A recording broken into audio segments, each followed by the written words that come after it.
Welcome to Praxis. I'm Olivia Rousset.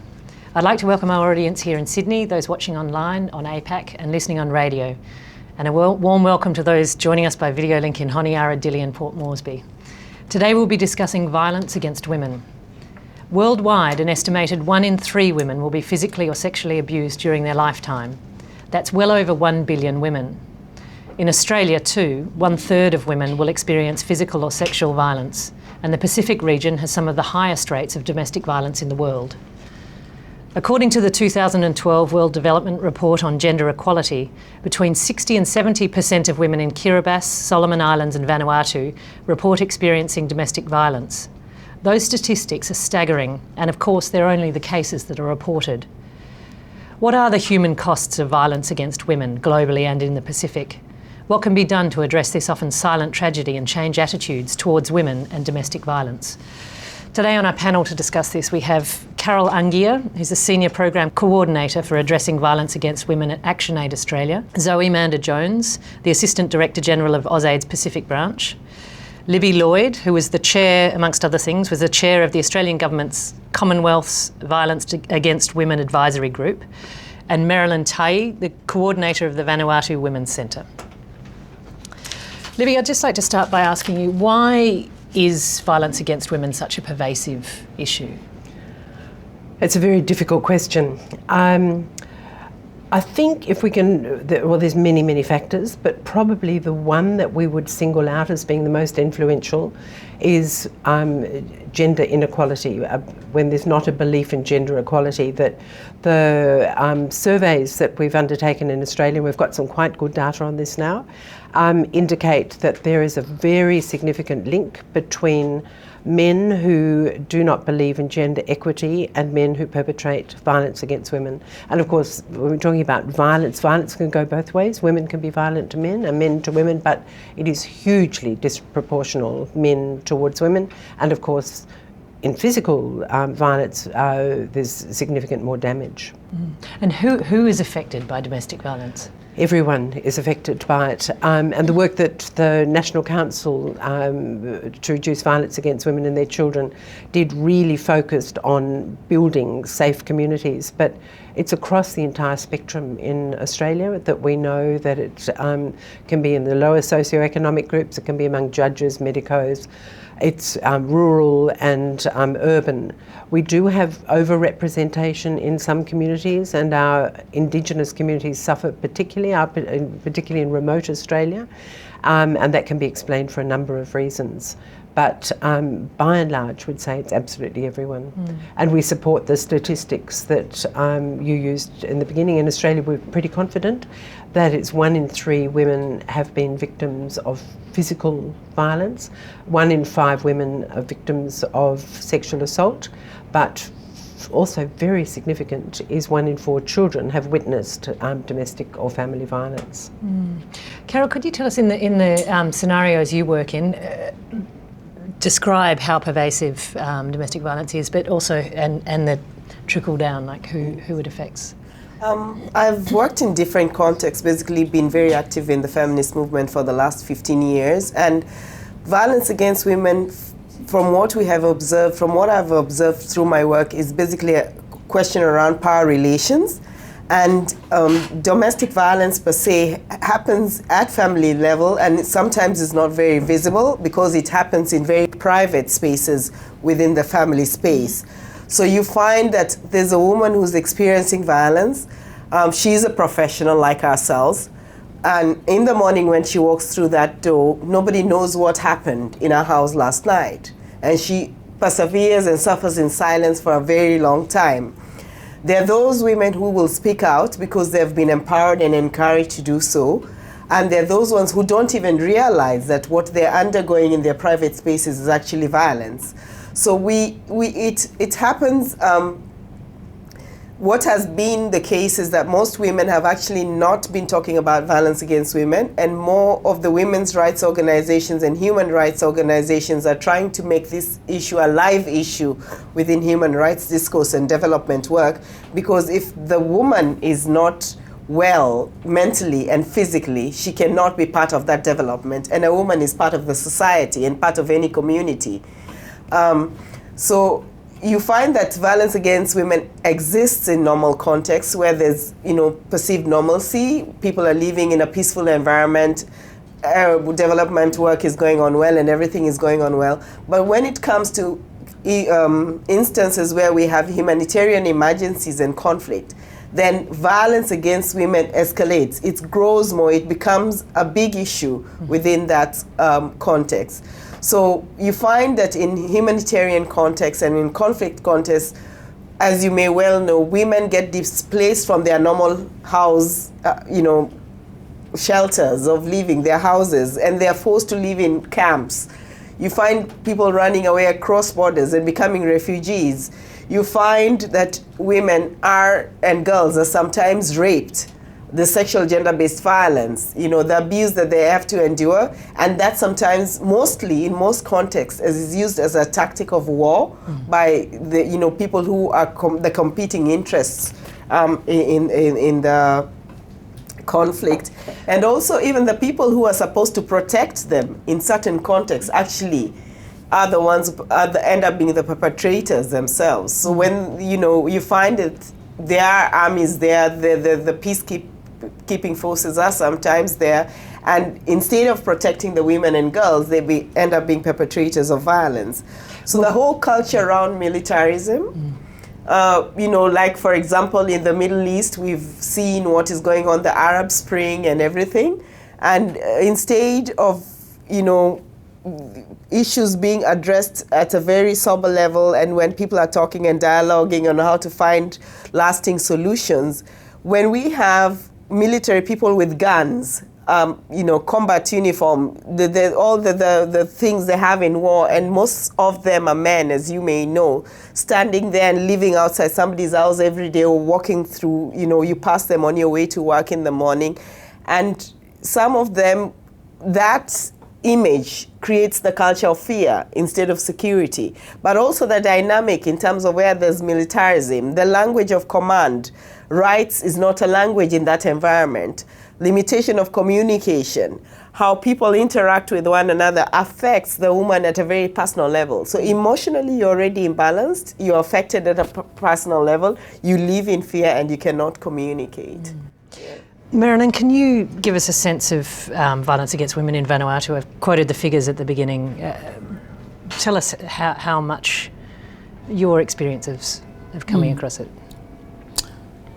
Vanuatu Women's Center recently conducted a research on violence against women, which we called the family relationships of women.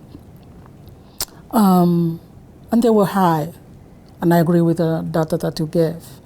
And these are some of the first data collections in the region, as a matter of fact, that the groups that we're working around domestic violence and generally gender-based violence have begun to work on finding out more information about it so that we can plan better. Vanuatu has surprisingly seen a very high level of emotional violence. And it's something that we have not addressed in our 20 years of work specifically. Can you define emotional violence? Emotional violence is when you feel threatened, you are worried, you psychologically, you don't have a punch in your face, you don't have a slap in your face, but something has happened that you walk around as a person, a female, or a person that has an eyes open, but inside you it's almost all dead because nobody's seen what you are going through, maybe because of controlling behaviors, controlling actions. So it affects you psychologically. But we have generally worked on violence against women, domestic violence specific, but we've raised a lot of awareness focusing on physical assault and sexual assault. So when our data came out, surprisingly, emotional violence was high. Out of the people that we interviewed, 68% said they've lived with it for the whole of their lives.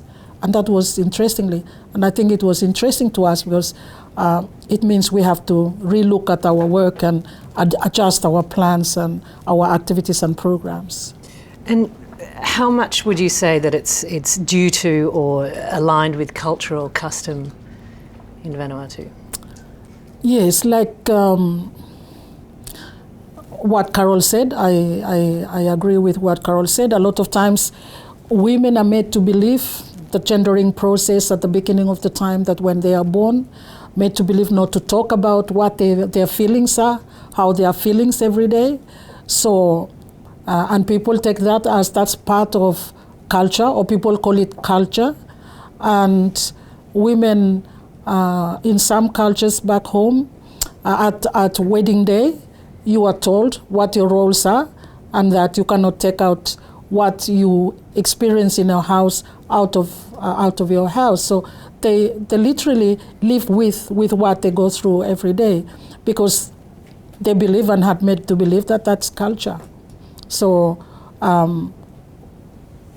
if we want to change it, then we have to look at culture and our traditional practices, yeah. And you could apply that to Australia as well, probably in many ways, that what we may not see from the inside is cultural. Absolutely. Yeah. Absolutely. Zoe, could you talk a bit about causes? That's something we've sort of jumped over here. There's obviously conflict and basic gender inequality, but could you outline some of the more typical causes of? Look, I think it's a really complex space. Anyone working in the area of gender inequalities knows that it's very multidimensional, and there's a lot of factors that interconnect in regards to some of the more persistent challenges around gender inequality. I mean, I think, as Merilyn has touched on, there are issues around established gender roles, around perceived roles of men and women, attitudes and behaviours that go around with that. I think there are, in the Pacific, for example, I mean, there's also a whole range of factors around the colonial influence and how that impacted on traditional societies and customs, sometimes actually in a negative way, around reducing safety nets for women in some of these communities. And I think there's a whole range of issues around the increases in cash economies. I'm particularly talking here about the Pacific because the Australian government, through the ActionAID program, works in this space with partners like the Vanuatu Women's Centre. So issues around increasing money and cash economy, and always, as we were talking about before, these issues around power relationships and equity. I think they are some of the causes, but a very complex space. Mm-hmm. And how seriously is it being taken at a government level, a policy-making level, and by the general public, do you think? Look, I think in terms of the AID program, it's taken very seriously. I mean, it's lovely sharing this panel today with Merilyn, who's been, working in this area for decades tirelessly, but also the Australian government through the AID program has been supporting the Vanuatu Women's Crisis Centre for close to 20 years. Recently, our Prime Minister announced a major new initiative to work with partners in the Pacific to improve gender equality. This is a large program over 10 years and up to $320 million over that time period. And she launched it this year at the Pacific Island Forum amongst the Pacific leaders in August in the Cook Islands. This initiative has a focus on 3 key areas. The first one is what we're talking about today, so ending violence against women. The second area is around women's economic opportunities, and the third area is around women and leadership. And I think for us who have been working in this space for a while, we know that there's such a lot of interconnections between economics, leadership, ability to make decisions, and violence. I would say there's also, I think, some very important principles that underpin this initiative of the government's through the AID program. And the first principle is around that we cannot impose change from the outside. So the success of this program is based on how the assistance can be used to support Indigenous and local endeavours to achieve positive social change. I think also there is a very strong principle around the multidimensional nature of gender inequalities, the complexity around that when we're talking about change in this area, we're talking about change, generational change, so things that take time. And I think the third principle is really being very clear about what the role of a donor is. Like the Australian government, we can use the aid program to act as a catalyst in many ways to support local action. The main players here, though, are women like Merilyn, organisations in the Pacific governments, but the Australian aid program can be used in a very intelligent and creative way about how we support local drivers of change, because that's how change will occur. The program itself will be delivered through partnerships, so that partnerships will be a big part of this program. Libby, is it primarily a women's issue? I absolutely believe not. I think women are certainly involved, mostly as the victims or survivors. But to change anything, we need to engage men. And this is, it's been a very interesting experience in Australia over the last 10, 12 years to increasingly work with male leaders, and we're already seeing very great benefits from this. The White Ribbon campaign is probably the major contribution to this, where I think we're now close to 2,000 White Ribbon ambassadors, men who feel strongly about this as an issue and are prepared to stand up. We've now got quite a lot of ambassadors leading sort of micro campaigns within their own communities.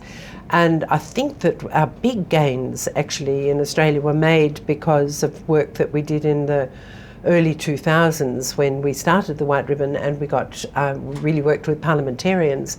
And just one example of that is that Kevin Rudd became a very enthusiastic White Ribbon ambassador, and when he came won the election in 2007, one of their party platforms was, along with the person who later became the Minister for the Status of Women, Tanya Plibersek, came in with a platform that they would put in place a national plan to reduce violence against women and their children. But it took the Prime Minister leading this was a phenomenal achievement, and I know that women who've worked in Australia over decades to take action and bring about change. One of them in particular, I remember saying, I never thought in my lifetime I would ever hear a Prime Minister speak about violence against women that way, saying it is we, the men, who are responsible for it, which is what he did. And we now have, this is growing, we've got a group of men very, very actively involved, and we have linked it with the International Day for Elimination of Violence Against Women, the 25th of November, so we're leading into that now, and already we're seeing a lot of action take place. But in the work that I'm putting together our national plan, the most important part of the prevention policy is that communities must be safe, and that we need to have leadership in the community, and White Ribbon is men taking some role in that. It's not just parliamentarians, it's people in sporting organisations, faith-based organisations, right across the community, that they have to be prepared to stand up and do something. Merilyn, can you talk about, in pushing for change in Vanuatu, you deal with men in power. What are some of the strategies that you take, and what do you do to try and bring men on board? Yes, I'll agree that this is everybody's business, and we in the Pacific are yet to catch up with everybody's business. The women's movement is spearheading this work, and like Carol said, principally women's rights groups are doing a lot of work in this area, and realizing that we've been working with women for a long time, and they come back and said, yeah, I can change, but he still doesn't allow me. So therefore, we began looking at how we can involve men. But also, may I say that it takes skills in working with men. It's just not easy to go out and find men and say, can you come to this, and we'd like to include you in this work against men, against violence against women. So the Fiji Women's Crisis Center had a male advocacy program going on earlier in the 2000s, and we got on to start our male advocacy program in 2003, 2004. And we literally target the leaders of communities. And as you know, our communities are very traditionally based, and the chiefs have strong role in looking after their communities, and people look up to them. So that's where our target were.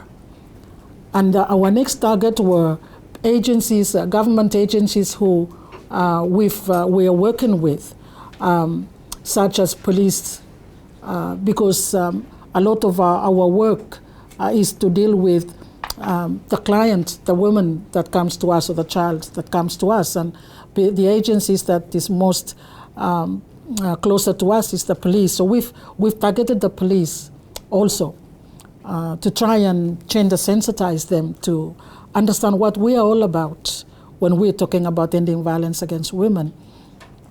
And particularly when they come into their work with that very conceived mind already that women's place is to be at home and look after the children and cook the food and things like that. So our male advocacy program is known as Male Advocacy Program on Women's Human Rights, and we make it strictly speaking to be on women's human rights.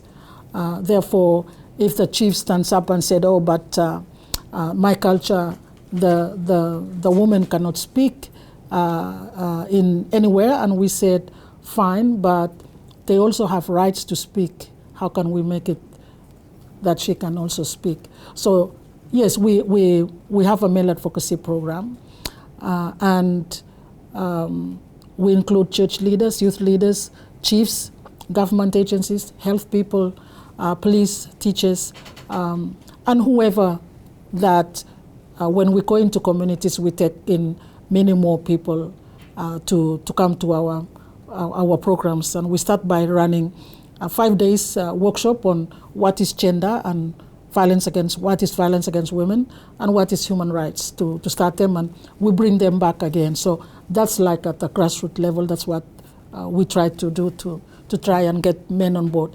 But also we talk to leaders at national levels, like the Council of Chiefs and the Christian Council of Churches, the government, of course, the Ministry of Justice, who's got a portfolio of women and violence against women. We also try to get those people over to our side as much as we can. Mm-hmm. Carol, can you talk about the role of institutions in pushing for change? Like how can it be addressed, do you think, most effectively? I think both state and non-state actors are actually accountable when it comes to addressing violence against women. And when I talk about accountability, I think one of the critical things that the state needs to take into account is that women's rights is part of human rights. It's indivisible, it's unalienable, it's what we are signed up into the international conventions. And addressing violence against women is part of that. But what I also want to emphasize that when institutions want to work on women's rights or addressing violence against women, women need to be part of those political processes or governance processes where decisions are made on practical actions and strategies and resourcing of efforts towards violence against women. So I think looking at state in totality, whatever levels it is, implementing its programs, violence against women should be part of that development agenda. Because again, I said this before, if women are not happy, if they don't feel safe and secure to engage in the public, if their voices are absent, then something is wrong with that society. Something is definitely wrong with that society. Or when you sit in a room like this, in a parliamentary meeting, and in that room, there's no single woman on that on the decision-making table when people are talking issues, then you least expect issues like violence against women to be part of the discussions. So whether we are talking about the national budget, whether we are talking about a healthcare plan, whether we are talking about an agricultural strategy or land policy or national land policy or engaging at regional institutions, the economic blocks and everything. Women's rights issues need to be at the center of that, and violence against women need to be addressed in whatever dimension.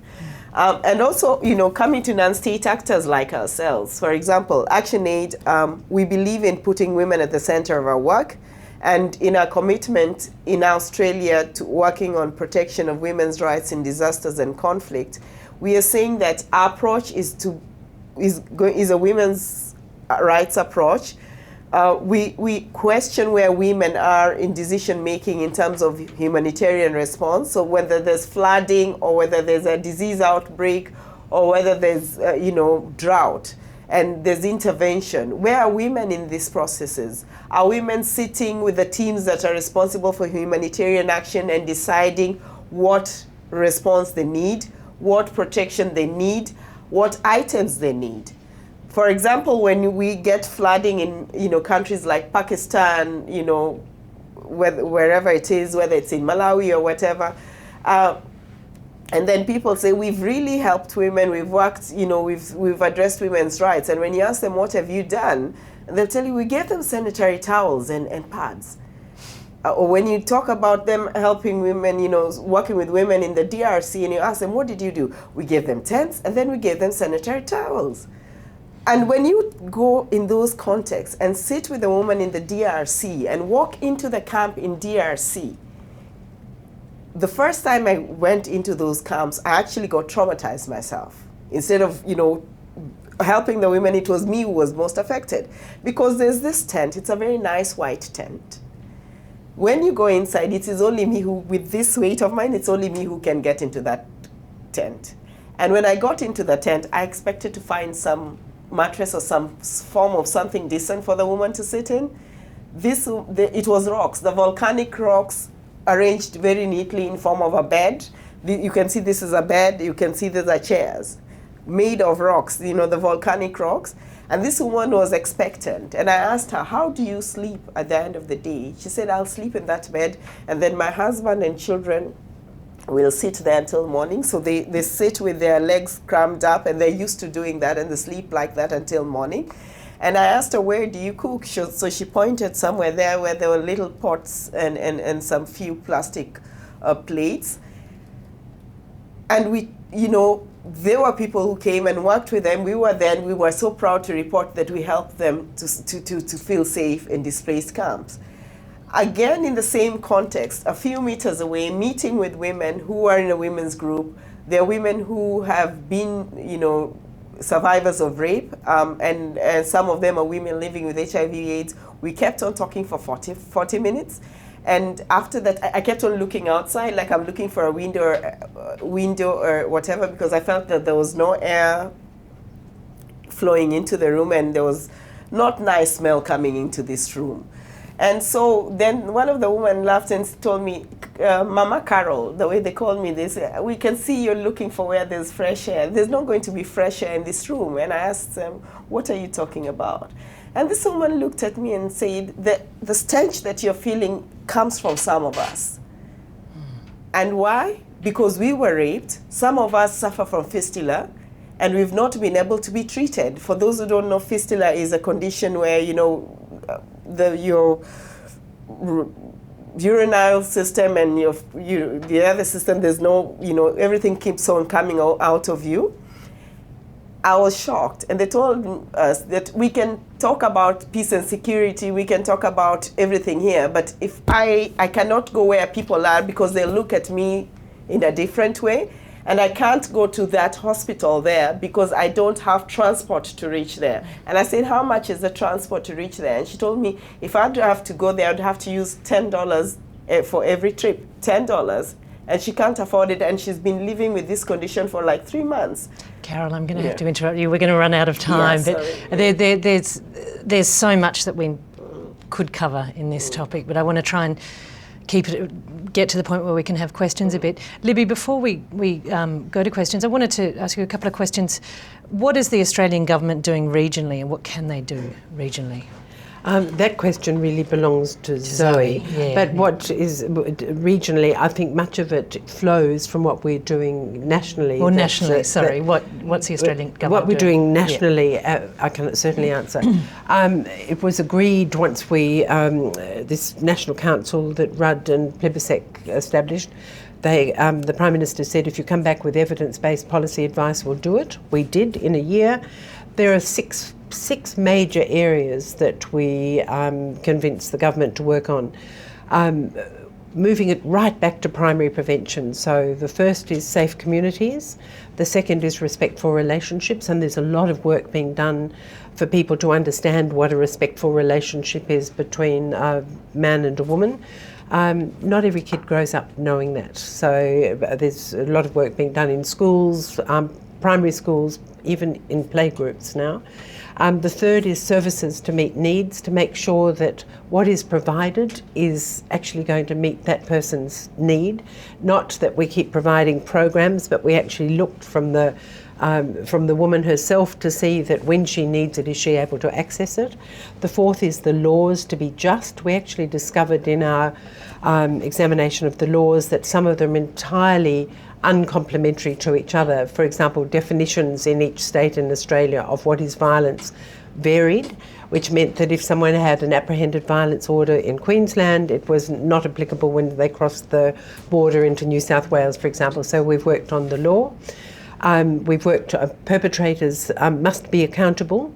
And the final thing is that everything works together, that the government, the federal government, the state, non-government and the community all work in the same direction. And we've now got a 12-year plan working in 4 by 3-year plans being reviewed at the end of each 3 years. Also, everyone working together and with a very big effort on data collection to check what parts of this might be effective. We need go. Sorry, I was just thinking of flowing onto that to your question around regional. I think the Australian government can be a great advocate for gender equality in the region, and we've heard statistics today around violence against women in Australia and the statistics in the region as well. And through the AID program, we can also be a very practical supporter for activities around ending violence against women. I mean, some of the things that will be continuing to be supported through this new initiative that the Prime Minister announced are services around better services for survivors of violence. So by that I'm talking about the number and the quality of health services and safe shelters and crisis centres. And I think there's also another range of activities that we can support and contribute to around prevention activities. So working with Pacific women and Pacific men, working with churches, working with civil society organisation and Pacific governments around how we can support their efforts in terms of achieving progress in gender equality. And I think the third area, just briefly, is we've touched on leadership, both important women's leadership at the community level and the national level. At the Pacific Island Forum, the leaders did endorse a declaration around gender equality, and through this initiative there is an opportunity for the Australian government to support Pacific governments, Pacific Island governments, in the implementation of their own gender action plans. I'd like to open up to questions from the audience. We have one here. I have a few questions. I think Merilyn has been very eloquent in describing some of the strategies that you're using in Vanuatu. My question is for Carol. You spoke about conflict, violence in conflict areas. I'm wondering whether you could share with us some of the strategies that you've used to combat conflict in those situations. Particularly, how do you involve soldiers or police? We had the Vanuatu situation there. They're involving police and leaders. What sort of strategies do you use in conflicts?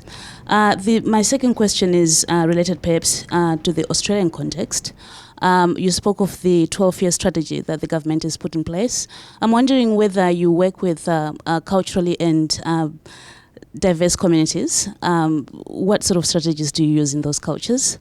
I think one of the things that we realized as ActionAID and also working with different women's organizations, that the power to change, the ability to influence change lies with the local people. So what we've done working with women to actually engage in working with the people who are actually the conflict actors themselves, has been movement building. So building collectives of women to have a stronger voice to articulate their marginalization and violence and how they experience the conflict and what they think are the practical protection strategies that work for them. So building women's collectives is one strategy.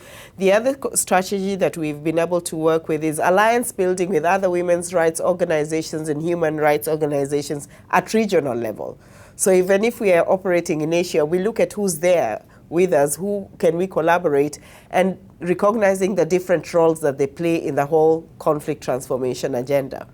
And then, of course, at the international level, where we now talk, with the countries, with the state governments, and where we are positioned. And ActionAID is a federation that is 45 different countries across the globe, and we use that potential to harness joint campaigns and to engage at the international level. Absolutely, incredibly important. But we chewed on this one for a long time about the best way to go about it and took what is called sociologically an intersectional approach. We felt that you don't create an individual program for an individual community. The principles that we talked about broadly also need to be targeted at specific communities, but with an enormous amount of participation from that community and input from that community. But some communities are overrepresented, unfortunately, and we certainly are using language, culture, a whole range of things, working mainly through community leaders, and also through faith-based leaders. I have a question here from Susan Early in Papua New Guinea for Merilyn. We're developing training materials for use of male advocates. Do you have advice or documentation you could share? But I think the main point to this question is so many advocates feel unprepared to deal with community backlash. Can you talk about community backlash perhaps a bit? Maybe I'll touch on the documentation. Okay. The Papua New Guinea had the Fiji Women's Crisis Center going and running male advocacy program for Papua New Guinea with different organizations such as World Vision, National AIDS Council. So if Susan is listening, if she belongs to an organization, they can easily invite Fiji Women's Crisis Center to go and run male advocacy training with them. Yes, with the region, Pacific Regional Women's Network Against Violence Against Women, we have a manual that we developed with assistance from Australia and launched it on International Day Against Violence Against Women last year, which provides a manual for male advocates who have gone through our program, have done 3 stages of our program that could go out in the communities and do awareness programs in the community. And so yes, if Susan is interested, we can always contact the Fiji Women's Crisis Center because they've got that regional mentoring or regional aspect of assisting other regions in the other countries in the Pacific. When we train or provide awareness raising or knowledge capacity to men on understanding gender and gender-based violence and rights education, really we have it very specifically some basic rules for them to adhere to also, so that when they go into the communities and they're selected well, and when they go into communities, they should be respected because they will talk the language that attempt in ending violence against women in the communities. Yes, maybe the communities will say, "What are you doing talking about women's issues?" If they understand the sessions that we've got with them, they should be able to explain where he's coming from and what his stand is. That yes, I'd like to talk about this is not a women's issue. This is all of the issues belongs to all of us. So we're happy to talk to Susan more. Okay, great. Do we have any more questions from this one just behind? I'm interested in this topic because I expose it almost daily in my work. Now, domestic violence is a culture in its own, and it has nothing to do with ethnicity, religion, or belief system.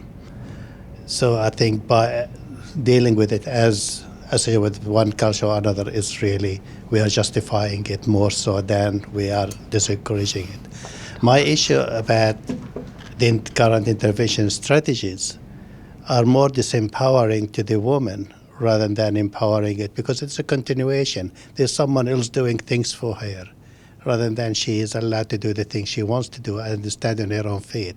What other strategies are there to allow the woman to stand on her own feet from a certain point rather than becoming victim forever?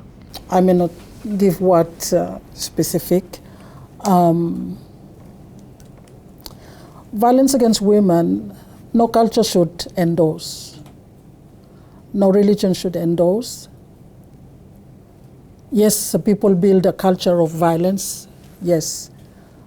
But we could, if all of us says, it's all of us to address it and end it, it will only be alive and continue if we allow it to continue. Some women have various reasons why they cannot stand on their own when violence against women happens to them.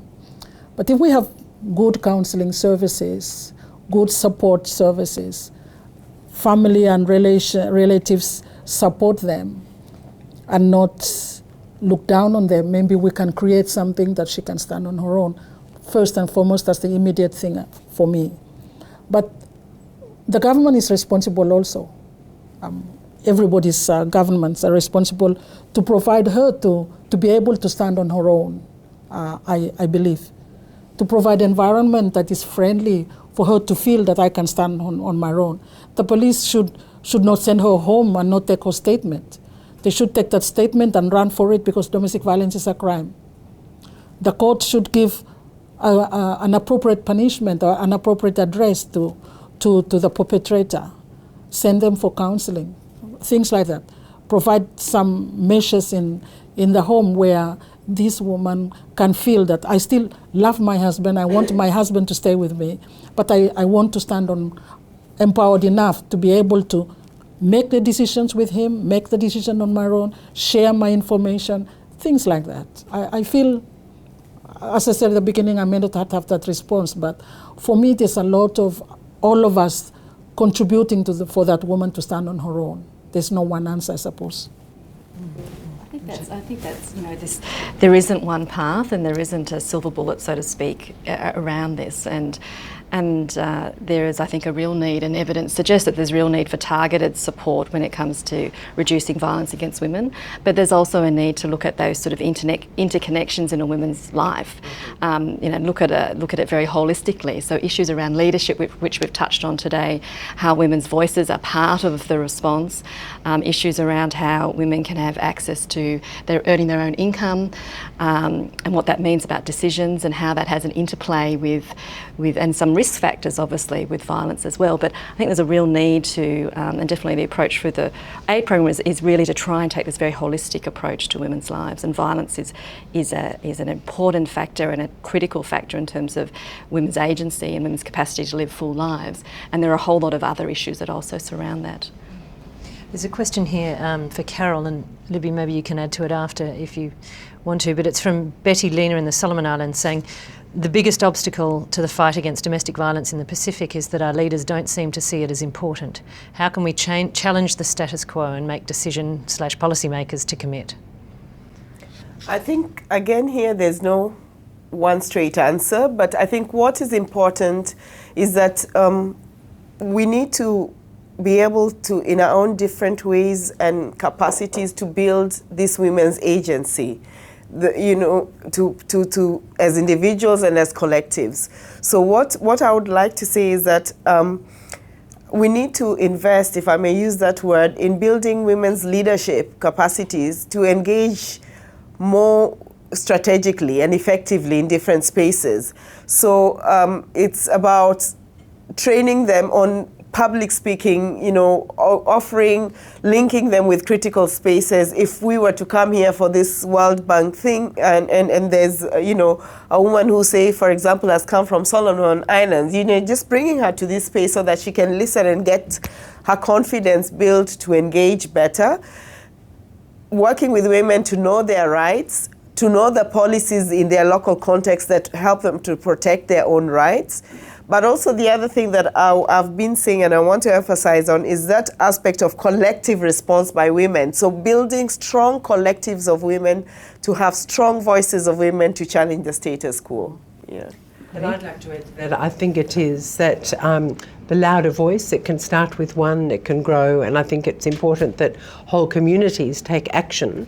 I think having more women in leadership is incredibly important, even though we were discussing earlier, not every woman is going to be a very loud or strong advocate on this issue, but most will.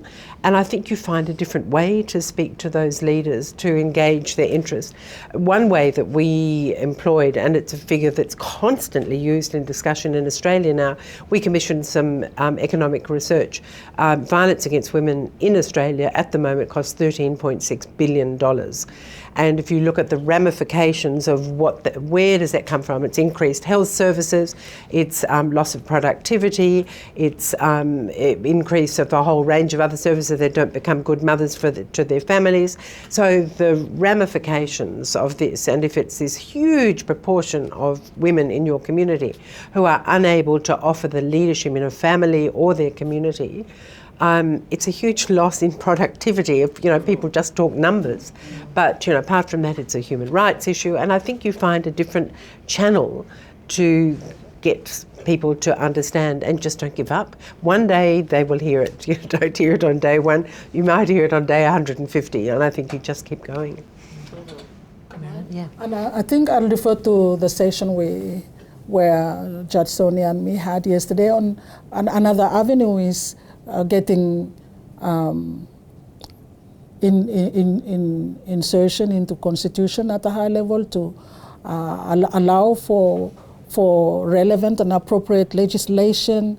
It's another tool for dealing or strategy to address violence against women. So when it is in the constitution, the government is held accountable to provide appropriate legislation and also administrative measures to enhance that situation. And again, yes, I'll support that you need appropriate qualities. How do we speak to parliamentarians? How do you get into a minister's office? What do you say when you get there? Those things need for us to build the women's capacity. There's a question that sort of follows on from that, or is it a little bit more at the coalface of it, from Suzanne Early and PNG, and this is for anyone who wants to take it up. How do we address these issues if the police and the Defence Force aren't enforcing the existing laws? Merilyn, or Carol? I think it's actually working with the Defence Force or the police has been an issue that everybody's trying to look at the different strategy and how to make it work in the more recent past than before. But I think, again here, multiple strategies come into play. And I think some of the things that we have been trying and might want to continue trying is dialoguing directly with them as people, understanding how their systems work and getting them to talk to the local people and the survivors of violence, listening to this voice that they don't ordinarily engage with. So, some of the interesting spaces we've had is creating an environment where we have women, local women, and the police come together in one room and listen to one another.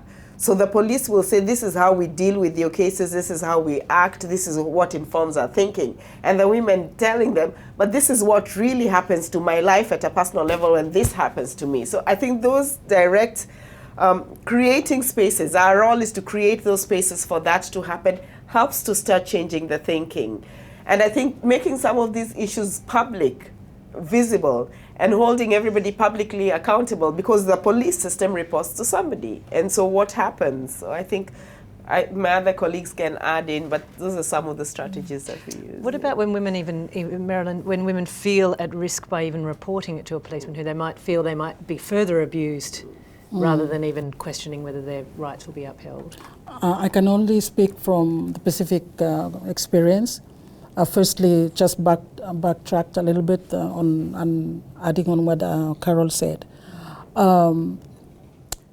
in the Pacific region, the Pacific Regional Network Against Violence Against Women holds its meeting every 4 years and comes up with plans, and we make strategies. For example, this time we will talk in reference to how we can engage police. And so we get the police into our meetings and ask them to talk to us how they can engage with us. And we hold them accountable. And when we go back to our countries, we say, we agreed to this.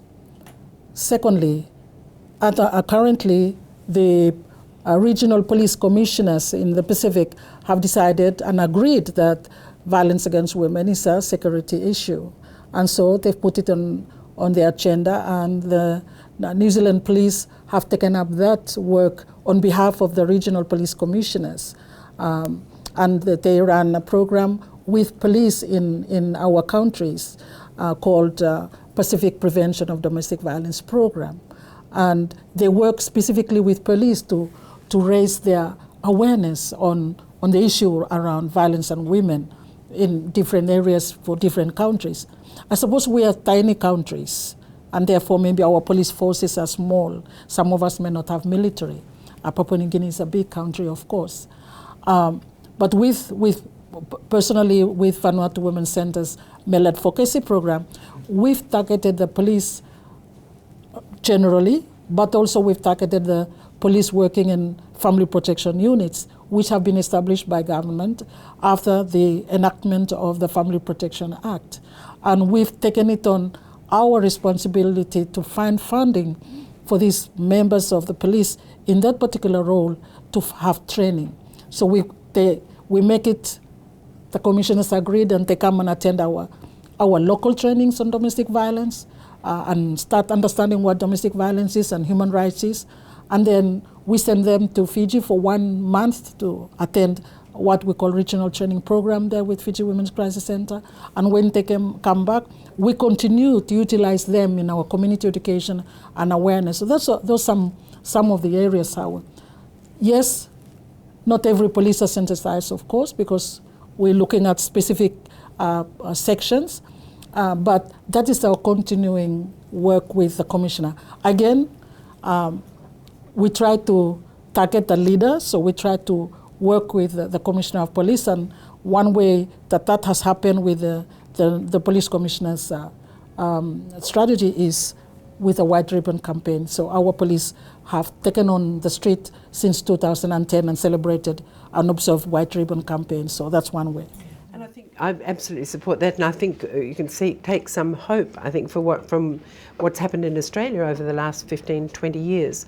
It's not that long ago that Australian police considered domestic violence a private matter. They'd be called, they'd go there, they'd say, okay, you in that room, and they would leave. It's quite different now, and now we've got some states where it's moved. The police have become so much part of the solution that you have social workers going at the same time as the police, and they work out what is the right solution.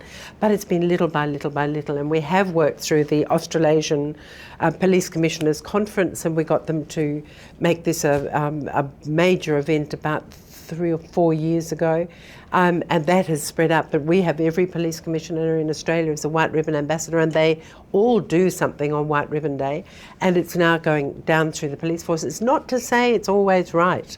It doesn't always work, and we know that it falls over at times, but it's increasingly getting better, and who knows, we might one day all come and celebrate together that we have got it right. But I think it's just persistence. You just keep working, just keep trying. There was a question just over here. Michael Alexander is my name, from Caritas Australia. I recently had quite a depressing experience of reading an article reviewing the history of programs addressing gender inequality and violence against women in Papua New Guinea. And it was written by a woman who'd been involved in some of those programs, both NGO-run and AusAID funded programs. And essentially, the conclusion she came to was that although there had been quite a lot of things done over the last 10, 15, 20 years, that they hadn't been very effective. including some of the justice police type programs that this woman had been involved in, where she recounted, and this relates to some of the stuff we were just talking about in the last question, being involved in trainings of police where senior police officers could recite all the rights of women and what should happen in particular circumstances, but that knowledge wasn't enough, and that after the trainings things went back to the way they had been. So I guess my question is, what evidence do we have in the Pacific, or do we have evidence of what works, what doesn't work, so that we in the aid community can learn from what's gone before? Thank you. Look, I think it's a really interesting question around evidence, and there have been, data is very powerful, and so the prevalent studies, for example, that we've seen occurring in the Pacific have been very powerful in showing them to policymakers and making changes and bringing this issue onto the table. I think, there is, though, a strong sense that we need to know more. Evaluations are all about, as you say, what works in what context for who. And part of this initiative that the Australian government has recently launched has a very large focus on supporting research. What are the local homegrown solutions? Sometimes they can operate on a very small level.